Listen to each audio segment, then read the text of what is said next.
My screen is visible to you? Can someone confirm it? Yes, Prabha. Yes, it's Fine, visible. fine. So, I mean, in the last class, I have discussed about John Galsworthy as well as G.B. Shaw. Okay, as a playwright. I mean, I'm covering the modern playwrights right now. So, I have discussed about John Galsworthy as well as G.B. Shaw from net point of view. Now, in modern dramatists, if you will see, there are five important dramatists: John Galsworthy, G.B. Shaw, T.S. Eliot, C. Casey, and James Synge. Apart from that, Terence Rattigan is also there. Sheila Delany is also there, but they generally used to overlap in between the modern and postmodern phase. Okay, Neil Coward is also there. Then we have J.B. Priestley, Christopher Fry. But these are the major authors. The five names that I have mentioned just now: John Galsworthy, G.B. Shaw, T.S. Eliot, C. Casey, and J.M. Synge. These are the five major authors from where you will be getting the questions in UGC-NET. Fine. So let's begin this session. So first of all, we have T.S. Eliot. Okay, as a poet, as a as an essayist, we know him. Okay, as a poet, that he has written this Prufrock and then Wasteland, all of these important. I mean, the poems as well as the essays such as Tradition and Individual Talent. Then there is an essay on critique. So these are the things you are familiar with. I will prominently deal with the theme of dramatist, Eliot as a dramatist. So, uh, Eliot, I mean, first of all, let us try to understand what was happening during the modern age, because the political and historical events are very important if you want to understand how the works of that time has been shaped. So, two, three important incidents that were happening at that time were World War the First, World War the Second. Then we have Russian Revolution, 1917, Irish Revolution, 1960. Okay. Then the Great Depression, which took place in America, 1929. Okay, these are the very important incident because you will the reference will come in the plays that we are going to analyze or read. Okay, so do remember this, especially the Irish Revolution, because you see most of the modern playwrights have their origin from Ireland, whether it is Sino Casey, W.B. Yeats, James Synge. Okay, they are all from Ireland, and they are very much influenced by the Irish Revolution of 1916, which has been mentioned in W.B. Yeats' poem Easter 1916, if you remember. Okay, so Eliot, he specifically identified as Anglo-Catholic, proclaiming himself classicist in literature, royalist in politics, and Anglo-Catholic in religion.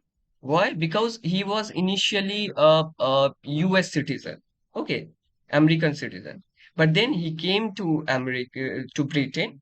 He was converted into Catholicism in 1927, and then he got the British citizenship in 1927 itself. So from that time till his death, he remained in Britain, and this conversion into Anglo-Catholic plays a very vital role. And these are the things that you will see even in the Westland, then in the play Murder in the Cathedral. That's why I'm mentioning this part. He attempted to revive the verse drama with his play Murder in the Cathedral. You know that it is a verse drama. Other writers such as Christopher Fry contributed to this trend. Their aim was to revive an interest in presenting plays following the classical drama. So this verse drama, if you remember, this was happening in the medieval time, in the 16th and 17th century plays, and also in the classical drama. So Christopher Fry, then we have Eliot. These are the playwrights who were trying to revive this classical form of drama, verse drama. Now, one important thing that you will see in the modern age is the predominant form for drama was the well-made play. Now, what is well-made play? It was written chronologically in three acts, comprising an introduction in Act First, development in Act Second, and conclusion in Act 3. Newell Coward and J.B. Priestley frequently used this form, as did Terence Rattigan. Okay, these are the playwrights who were using this well-made play, where there will be three acts. So, this thing you can keep in your mind that most of the playwrights writing in the modern age, their play will consist of three acts. Okay, a major influence in modernist writing and an early trend within it was the concept of imagism, which was happening in poetry. If you remember, Ezra Pound was the prominent figure, father figure kind of imagism. Then we have T. Hume and James Joyce was also associated with imagism. So, a major influence in modernist writing and an early trend within it was the concept of imagism, or the idea that a clear and exact image could encompass an entire poetic statement, not in the sense of conveying a narrative or specific allegory, but rather projecting a precise emotional response. So, T.S. Eliot wrote frequently, see, this clear, exact image has something to do with objective correlativity. Okay. Objective correlative is also talking about that you have to reach to a clear, exact image. But before that, some of the incident will make you prepare for that particular incident. You will reach to that climax, but then some incidents preceding to the climax that will make you prepare for that climax. Okay. That was the idea of objective correlative. So these are the plays written by T.S. Eliot. Sweeney Agonists. This is not very much, you do not need to read this play in detail. You can just remember the title. The Rock, Murder in the Cathedral, very important play. The Family Reunion, again, a very important play. Cocktail Party, you have to read this play. The Confidential Color, The Elder Statesman. Okay, you can, um, at least see the characters of the Confidential Clerk as well as elder Statesman. Apart from that, Murder in the Cathedral, Family Reunion, Cocktail Party. These are important plays that you have to read in detail. Now, if you remember in Murder in the Cathedral, what happened? This Thomas Becket. Thomas Becket was, means achieved his martyrdom in 1170. Okay, and it was Henry the Second behind his murder. Okay, so this has been portrayed in a verse form in a play written by T.S. Eliot, Murder in a Cathedral. Now, if you remember that Chaucer has also written these Canterbury Tales, so that was none other than the shrine of Thomas Becket. Canterbury is the shrine, is a place where there is a shrine of Thomas Becket. Okay, then after this shrine has been made in Canterbury. It became very popular. Lots of people started to visit that place.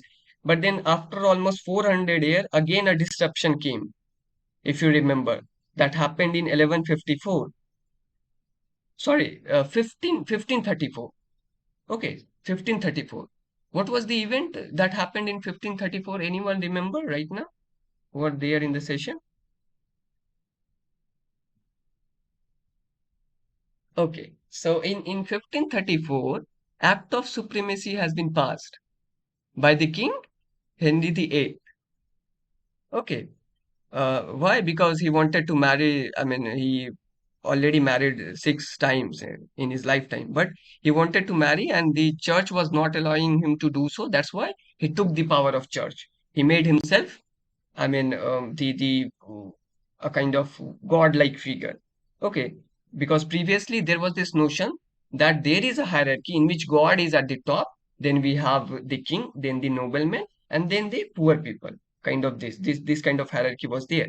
But then with the Act of Supremacy, which has been passed in 1534, this hierarchy has been changed. Now king is at the top, then God.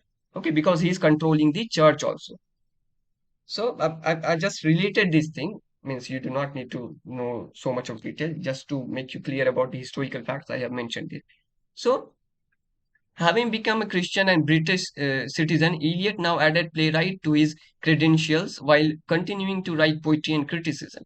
His first serious play, about the martyrdom of St. Thomas Becket, was commissioned by a major British art festival in 1935. The play was called Murder in the Cathedral. See, uh, this conversion plays a very important role in writing this play. His conversion into Catholicism. So try to make a relation between the historical and political event or the author's biography with their work. That is the easy way to remember any play, any work written by a particular author. That's why I'm mentioning this. So this plays I mean, this play instantly became very famous. Then he had written this Cocktail Party, which is again a drawing room comedy. Okay, so I mean, if you will see in Murder in the Cathedral, it is just the story of Thomas Becket. Okay, Thomas Becket, who was, I mean, who became martyred in 1170, and I mean, initially he went to France. Okay, because he was afraid of the execution, but later on he realized that God has some plan for him, and that's why he came back to England. He knew that he will be executed. Still, he came back to England. Okay, and he was killed. He was murdered in 1170. Then we have Cocktail Party. Now, Cocktail Party is a play which is based on Euripides' Alcestis. It is a Greek, I mean, play. This Cocktail Party is made on this particular play, on the basis of this play. So it focuses on a troubled married couple who, through the intervention of a mysterious stranger, settle their problems and move on with their lives. The play starts out seeming to be a light satire of the traditional British drawing room comedy. Now, drawing room comedy is a kind of, I mean, the events will take place in a drawing room. Okay. So this was very popular at the last phase of Victorian age and then even to the modern age. So drawing room comedy. So in family reunion, you will see dark secret of the modern life. Okay, dark secret of the modern life via the character of Edward and Lavinia Chamberlain, Celia, who was Edward's mistress, then Peter Quill. These are the important characters you can remember. Go through the plot of this play. Okay, because in this particular play, Cocktail Party, you will see that Edward and Lavinia Chamberlain, they are trying to, I mean, segregate. Okay, they are married, but they don't do not trust anymore any longer to each other, and that's why they are making a separation between them.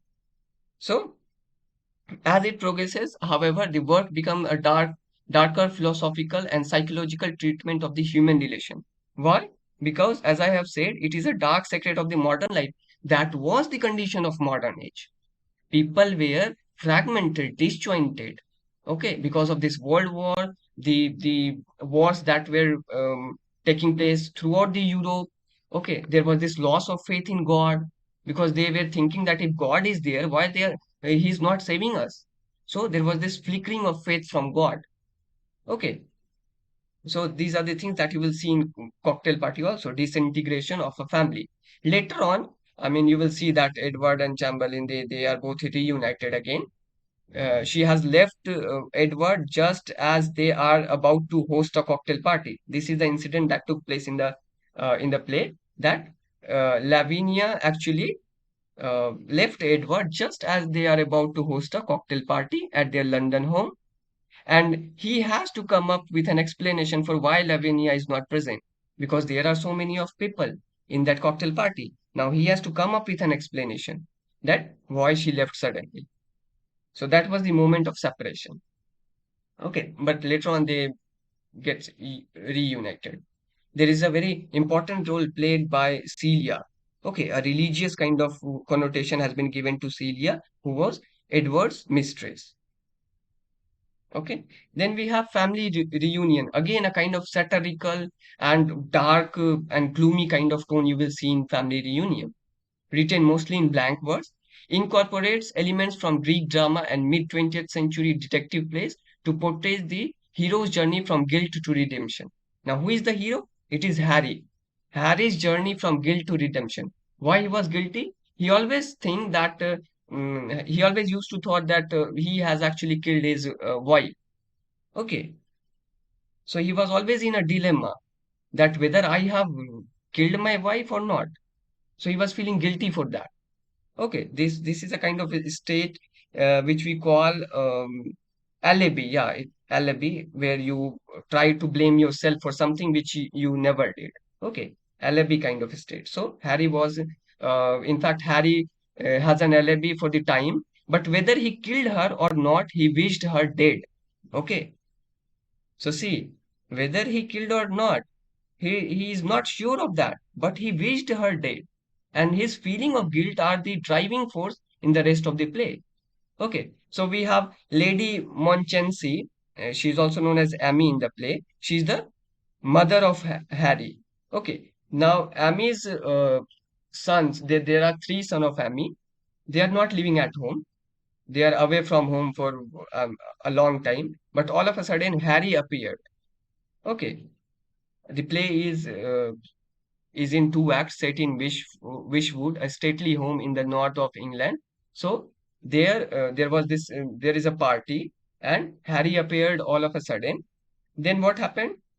In that party, Agatha reveals to Harry that his father attempted to kill Amy while Harry was in her womb, and that Agatha prevented him. Okay. Far from being grateful, Amy resented and still resents Agatha's depriving her of her husband. Because see, Agatha, the aunt, Harry's aunt, she's saying that um, Harry's father attempted to kill his mother while he was in her womb. But then Amy is not accepting this fact. Okay, this created a rift between the mother and the son. And Harry, further, with Agatha's encouragement, announces his intention to go away from Wishwood, leaving his steady younger brother John to take over. Okay, he said that I don't want anything from my family. I want to give my inheritance, all the property to John, and I want to go away from this Wishwood family. And he leaves. Amy, despairing at Harry's renunciation of Wishwood, dies off stage. Okay, off stage, it is understood that Amy, the mother of Harry, she died. Okay, an old woman alone in a damned house. You can remember this. I mean, you never know what NTA is going to ask. So, an old woman alone in a damned house. This is a kind of last line of the play. And Harry and his faithful servant, Downing, leave. Okay, they leave. Then we have JMC. Okay, that was, about TAC. You can read the confidential color because time doesn't allow me to, talk extensively on all his play. So you can just see the plot of other plays. But the plays that I have covered, these are very important play, and this will surely help you. What I have told you, this will help you to understand this play. Then we have JMC, like I've said, he is also an Irish playwright. So he was living in a time when this revolution was taking place in Ireland. Okay, which were again and again suppressed by the British government. Okay, they tried to free themselves from the British regime because Ireland was also a colony of Britain at that time. So John Millington Synge was born to an upper class Protestant family near Dublin, Ireland, on 16th of April 1861. He was the youngest of five children, raised by his deeply religious mother, and this deeply religious sense will come in his play every now and then. So remember this. After his father died when Synge was only a year old. Okay. Now, in the late 1800s, Synge visited the Aran Island off the coast of Western Ireland at the urging of the famous Irish poet William Butler Yeats.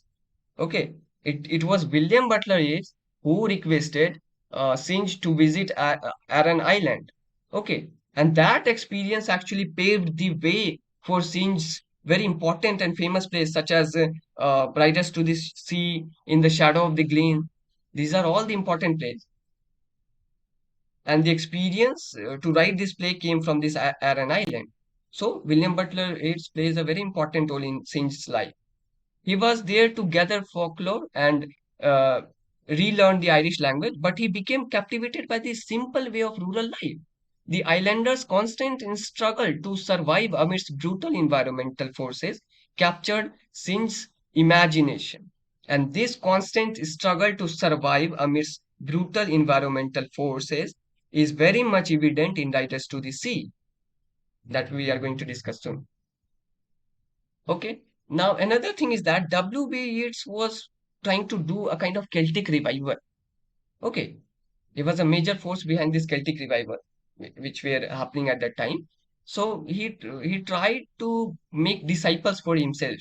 or the followers of himself. That's why he suggested Synge to explore the folklore and the Celtic language, the Irish language, instead of copying the British authors. Okay, his works, the Aran Islands, four-part collection of Synge's account of his interaction with the people, culture, and language of the Aran Island. Okay, Aran Island is the collection of four-part collection of Synge's account of his interaction with the people, culture, and language of the Aran Island.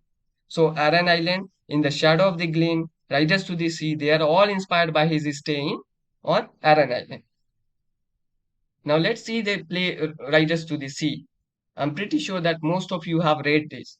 I mean, it is almost there in the syllabus of almost all the universities.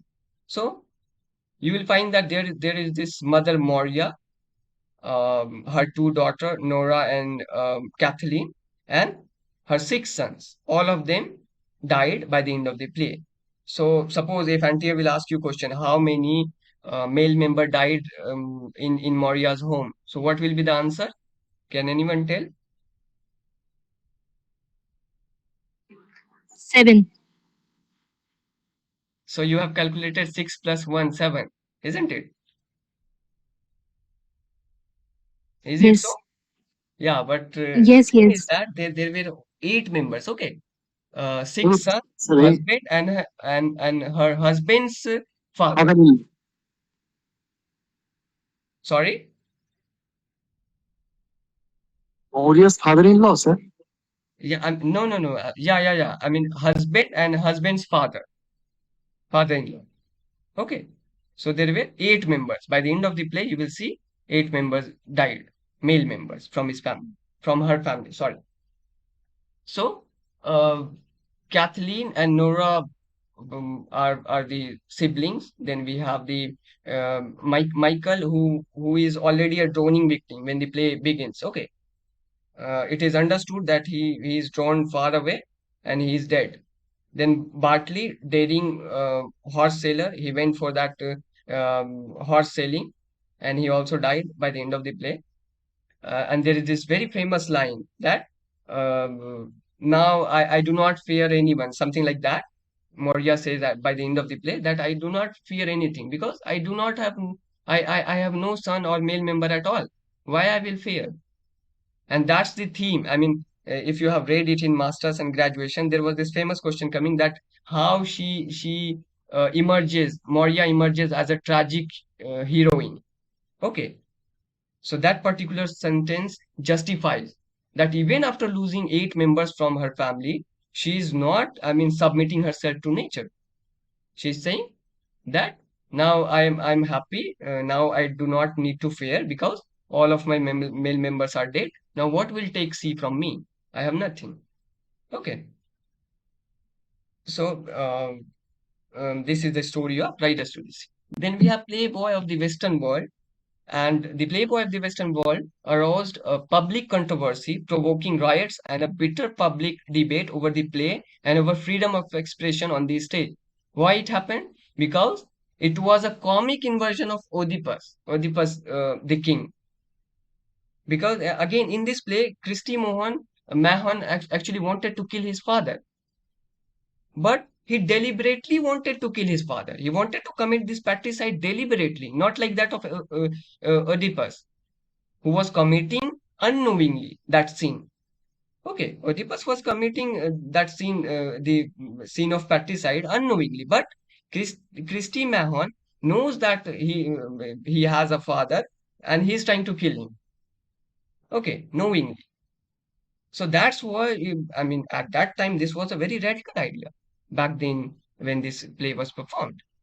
That's why it arose public controversy. Okay, in retrospect, the Playboy of the Western World is universally acclaimed as one of the classics of dramatic comedy and marks the zenith of the Theatre's early years. Okay, Abbey Theatre, which was formed by Lady Gregory, W.B. Yeats, and then Sino Kesey was one of the member later on, and James Synge was the member of that theatre group. The, all they all were the Irish playwrights.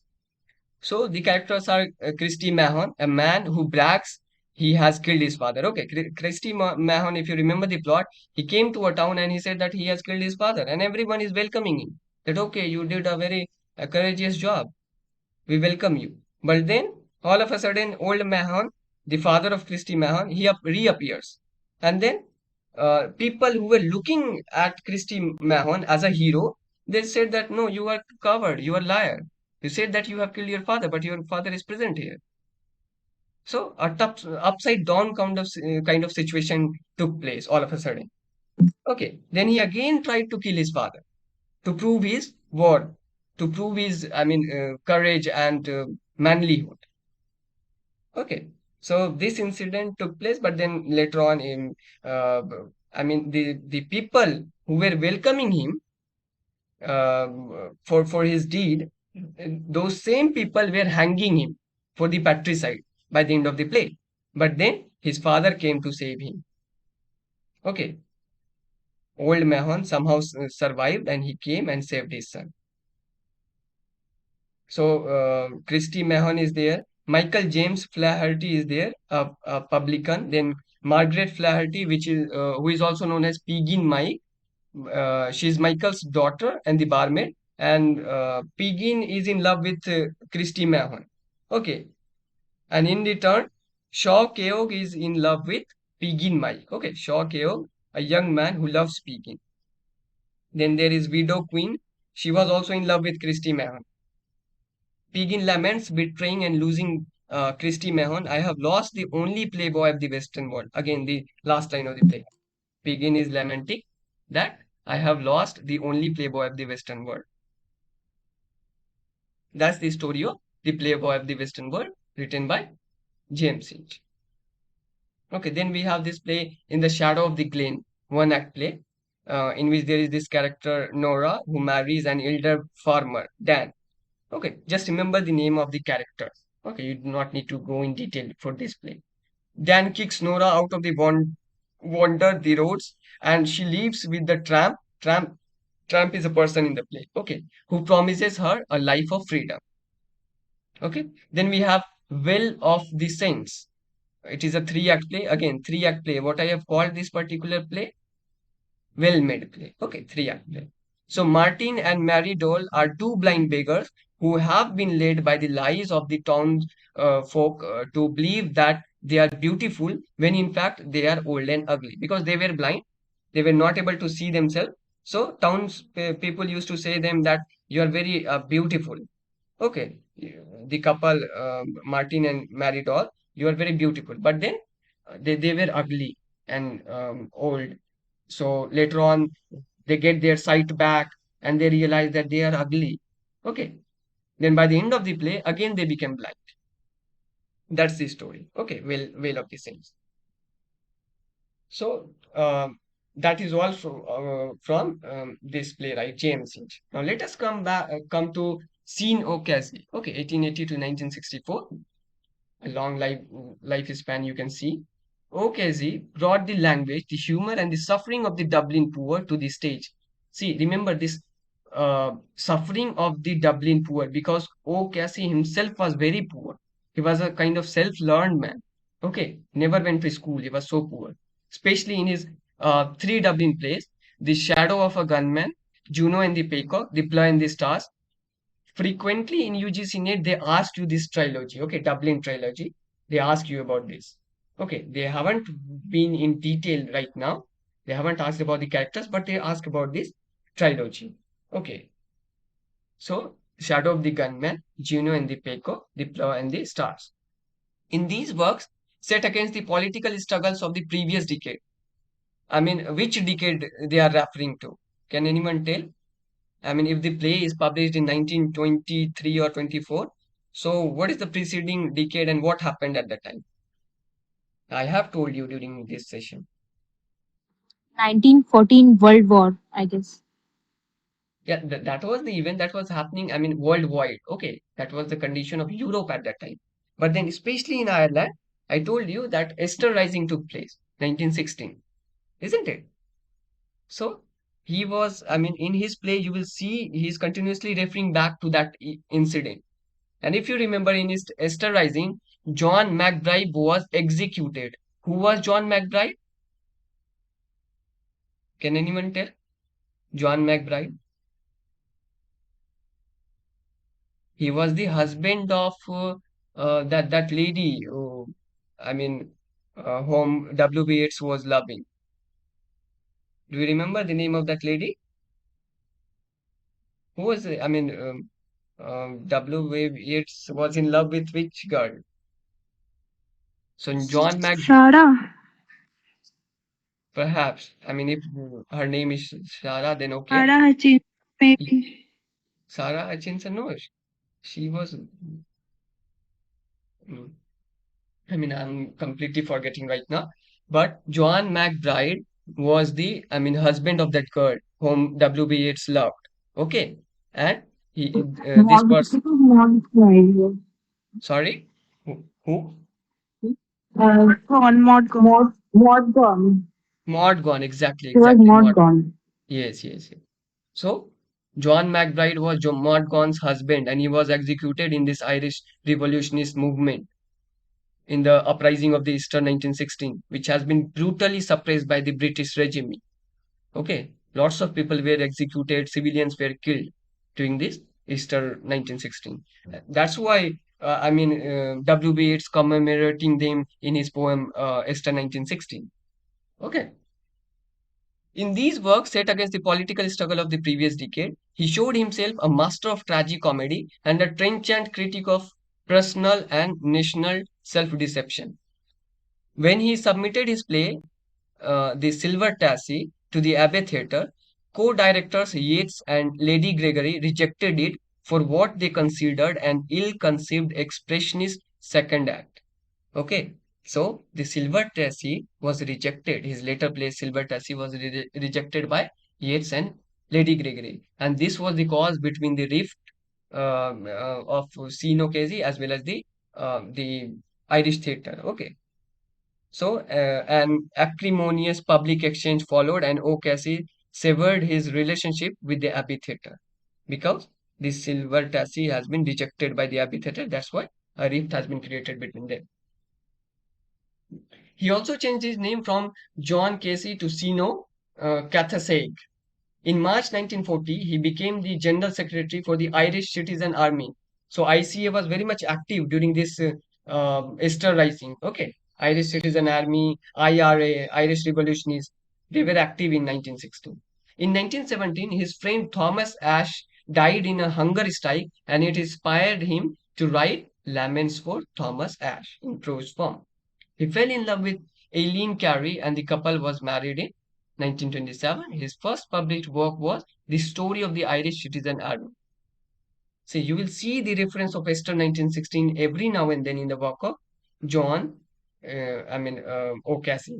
Okay, so do remember this. I mean, this is the way you can relate the historical thing with the author, and you can remember them for longer period of time. If you can relate someone from history, from the historical events, political events, you can remember them for longer period of time.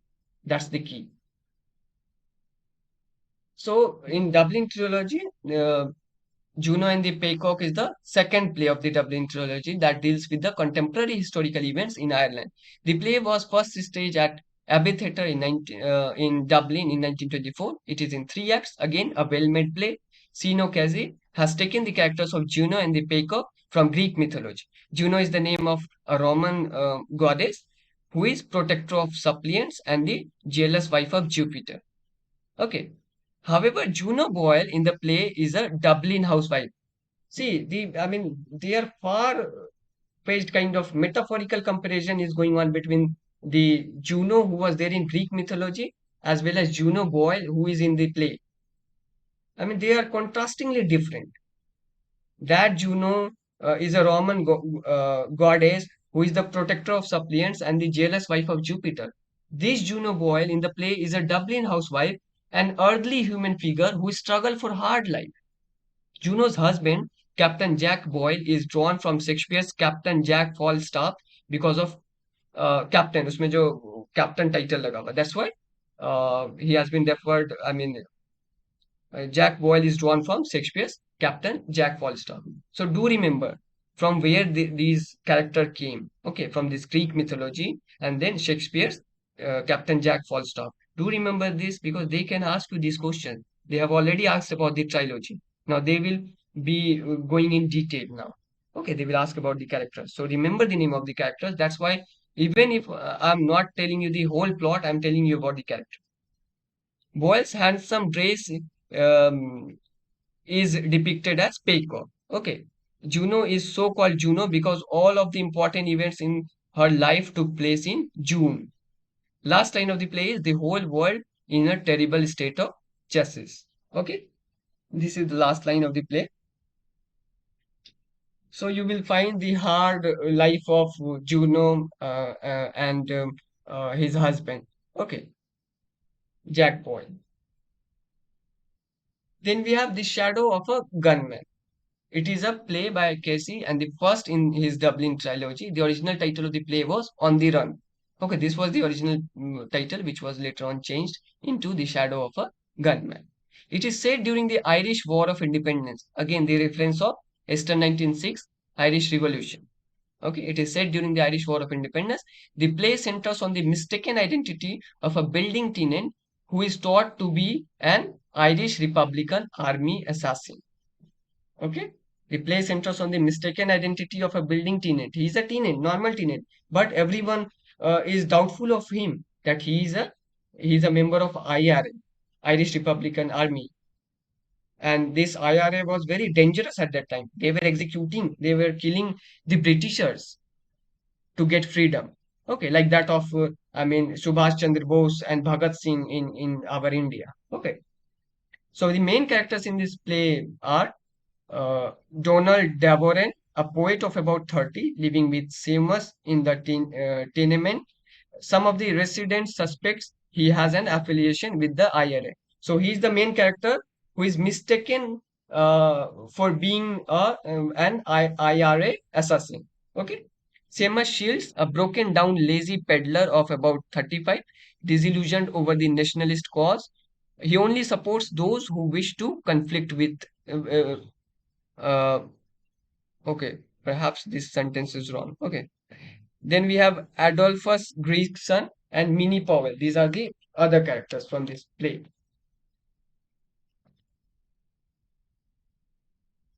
Okay, so that is all about Shadow of the Gunman. So you see, Donald Davoren is there, the important major character. Then Seamus Shield is there. Okay, a broken down lazy peddler of about 35, disillusioned over the nationalistic cause. He only supports those who wish the conflict will end. Okay, he only supports those who wish that this conflict, this Esther Rising and this Irish Revolution, this will end. So this Seamus supports only those people who try to end this war between the Britishers and Ireland. Then we have Plur and the Star. It is the third play in the Dublin trilogy of Synge. Firstly, it was performed in the Abbey Theatre in 1926. It is four acts. It is in four acts.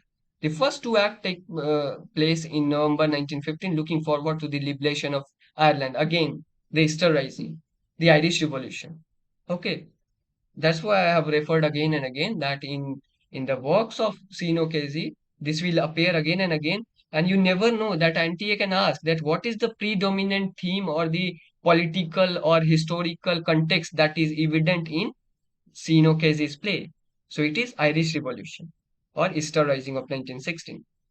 The last two acts are set during the Easter Rising in April 1916. Major characters are Jack Clitheroe, Nora Clitheroe, Peter Flynn, Bessie Burgess, Mrs. Gogan. Okay, so read the plot of this play. That's it. Okay, so this was about these playwrights T.S. Eliot, James Synge, and Synge. Now let me um, tell you some of the PYQs that has been asked so far in UGC-NET from modern playwrights, and also a few of them from the postmodern also. So can anyone tell me the answer of this particular, question? This is easy.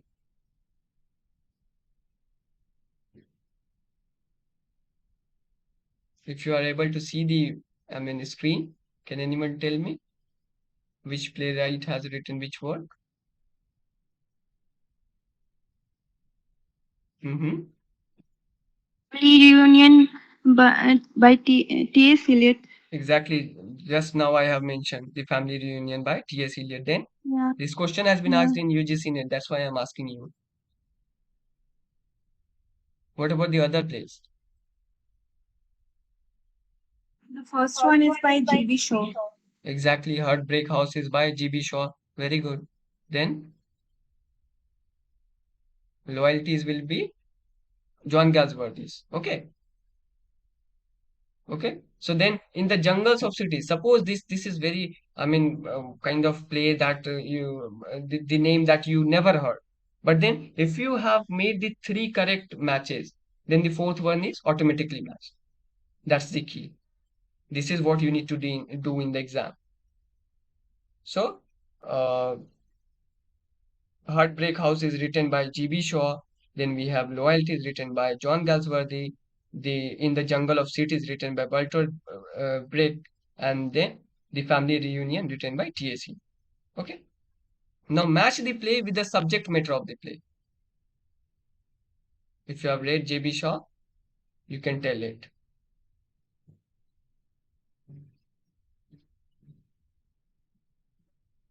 Hams and the Man. That was a kind of satire on military heroes, na? If I'm not wrong, isn't it?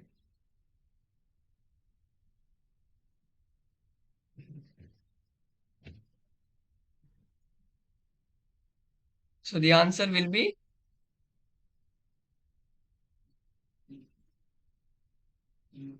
yeah, what will be the answer? Arms and the Man. It was a satire on military heroes. Then we have Doctor's Dilemma, Mockery of Physicians' Ignorance. Um, then You Never Can Tell.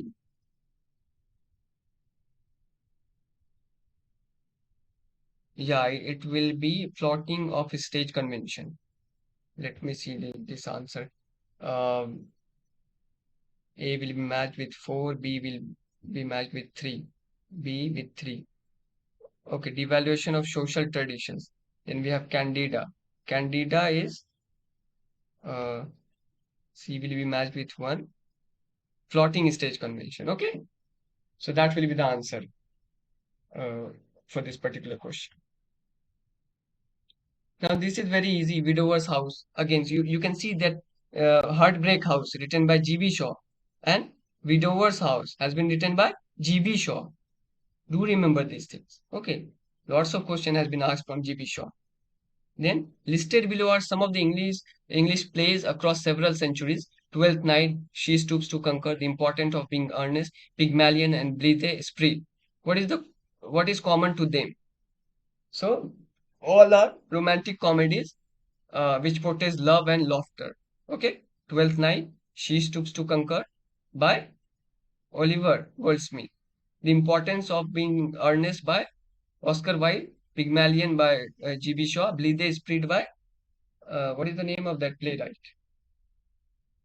Do you remember Blithe Esprit?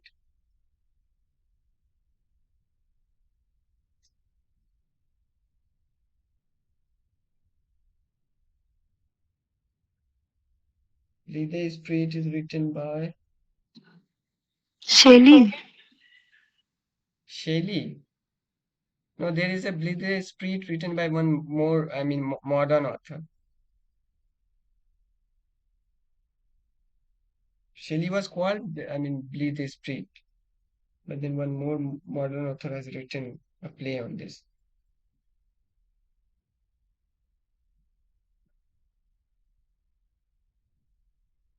Okay, even I am forgetting right now.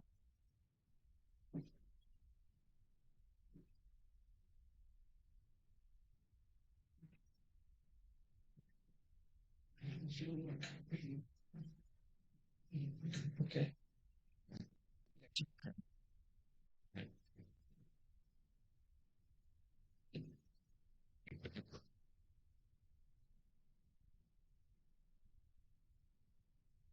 Newell Coward, exactly. Yeah. Newell Coward. He's the playwright. I mean, he is the playwright. Okay, so it has been written by Naval Coward. Do remember, I mean, just do not look at the answer, but also the plays written by which author. Okay, do remember that also. Which of the following plays by Bernard Shaw attacks Darwinism? Back to Methuselah. Why it is attacking the Darwinism? I have told you Nitya as well as Lavanya if you Yeah, are there in the class. So do you remember why it was an yeah, attack on Darwinism? because he was using like biblical character and A character evolution. who Yeah, lived for, I mean, for a longer period of time. Okay, so the a person who lived, I mean, for ages, for centuries, from BCE, before Common Era, to Common Era, for such a long time. Okay, and that was a mockery on Darwinism, because Darwinism, what did it say? That we are evolved out of this ape. Okay, but we are finding a character who is not dying, who is alive for such a long time, and and the playwright has referred to Bible, that it is written in Bible. It's not that I am telling it. So it was a mockery of Darwinism. Which of the following plays by T.S. Eliot is in correct chronological order? Tell me. Right now, I have told you about this. Can anyone tell? This question has been asked in UGC.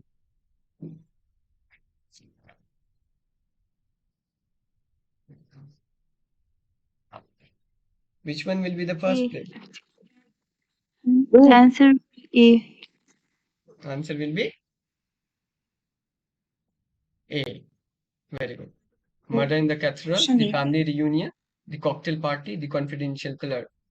So this question has been asked in the UGC-NET, so you can understand that they can ask you anything. I mean, the chronology also. Do remember this. Then we have the last temptation in the greatest treason, to do the right deed for the wrong reason. T.S. Eliot, Murder in the Cathedral. What the question has been asked from this, that why is the temptation treason for the speaker of the line? Okay, why is the temptation treason for the speaker of this line? Temptation क्यों treason बन गया? It is only self-serving. Temptation is something which is self-serving. That's why it becomes treason. If you're getting my point. What event allowed mainstream British theatre companies to commission and perform works that was politically, socially, and sexually controversial without fear of censorship? Okay, so see, this kind of question has been asked in UGC. So mainstream British theatre companies to commission and performs work that was politically, socially, and sexually controversial without fear of censorship. So the answer will be the abolition of the Lord Chamberlain's office in 1968, who was doing the censorship actually. So that has been abolished. So there was no fear among the playwrights. A trivial comedy for serious people. What was the subtitle for? This particular subtitle was used for which play? The Importance of Being Earnest, written by, I told you this. Oscar Wilde. Yeah, Oscar Wilde. Very good. In which play by Eugene Ionesco do you find the grotesque image of the leg of a corpse thrusting onto the stage, and which begins to grow larger as the play progresses in a menacing manner? So the answer will be How to Get Rid of It. Okay, this is a play written by Eugene Ionesco. I'm also telling you some questions from postmodern age, so that you can remember these things while you will be reading those things. Who is Afraid of Virginia Woolf is written by, this is very easy. Tell me someone. LB. LB, isn't it? Yes. The play of Edward Albee deal with problems of middle class. Sino cases Juno and the, see, this question has been, I was referring to this. Juno and the Peacock is a romantic comedy, a historical tragedy, a mythical construction, a tragicomedy. Tell me someone. Tragicomedy. A tragicomedy. Yes, exactly. From which Greek word does the term comedy derives, and what does it mean? It is derived from komoidia, which means revel song. Okay, you can remember this. Which play of Oscar Wilde has the subtitle A Travel Comedy for Serious People? See, this question has been repeated. Have you noted that? This question has been repeated. So the answer will be the importance of being earnest. This question has been repeated in UGC-NET. Identify a play in the following list that is not written by Oscar Wilde. Tell me someone the answer. Saints and sinners. Yes, yes, yes. That will be the answer. Saints and Sinners. Very good. The chapter on the fall of the rupee you may omit. It is somewhat too sensational. Even these metallic problems have their melodramatic side. The fall of the Indian rupee in the final decades of the 19th century is referred to in one of Oscar Wilde's plays. See, the fall of rupee has been referred by Oscar Wilde in his play. Identify the play. So, important A. of being earnest. This is the right answer. Yes, A is the answer. Good. Who among the following playwright was the son of a gardener? Who was the son of gardener? It is Joe Orton. Okay, Joe Orton, who was also homosexual in his relationship. When you will read about Joe Orton, he was homosexual. Identify the group known as the Whisker Trilogy. Whisker Trilogy, by the way, has been written by which author? Arnold Wesker. Hmm. So, can you tell me what are the plays under that trilogy?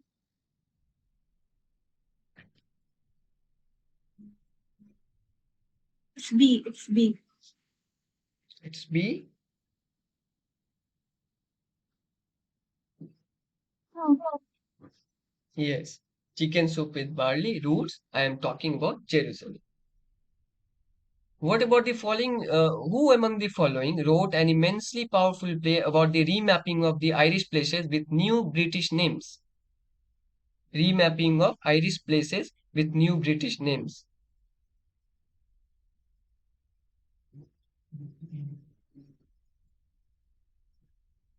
Brian Fry.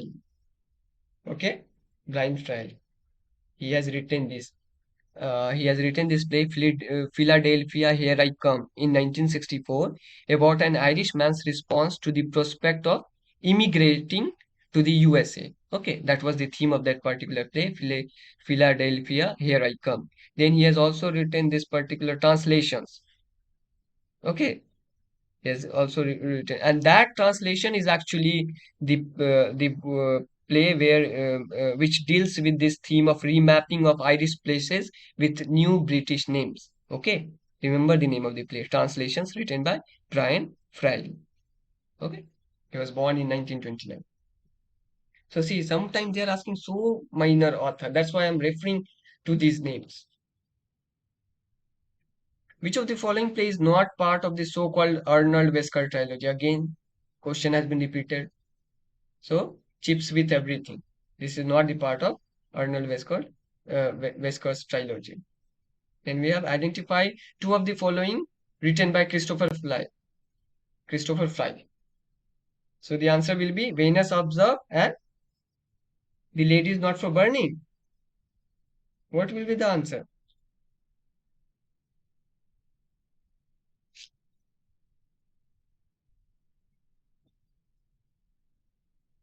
2 and 3. Venus Observed and The Lady is Not for Burning. Okay.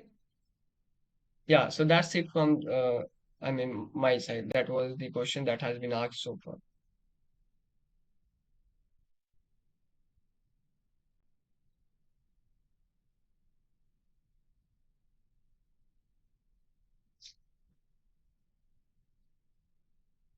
Fine. So if you have any question, you can ask. Otherwise, we will conclude this session. This is a kind of prototype. I mean, Nitya and Lavanya, you are there. So I'm trying to tell that this is the way you have to read things. Okay. This is a kind of prototype kind of session that I'm delivering right now. That should be the way while you're reading a playwright or for especially for UGC-NET.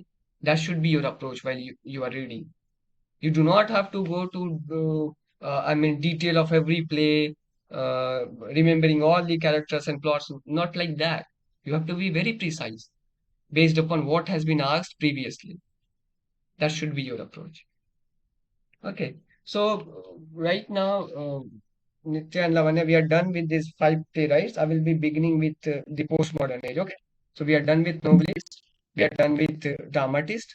John Galsworthy, G.B. Shaw, T.S. Eliot, C. Ocasio, G.M. Synge. The other playwrights that I mentioned, Neil Coward, then Brian Friel, J.B. Priestley, Christopher Fry, Terence Rattigan, Brendan Behan, Shelag Delany, Samuel Beckett, Harold Pinter. These are the playwrights that we will be discussing in the postmodern section. Okay, Joe Orton is there, Christopher Isherwood is there. Fine. So that's it. Okay. Okay. Bye everyone. Thanks for joining. Thank you. Thank you. Thank you. Bye bye.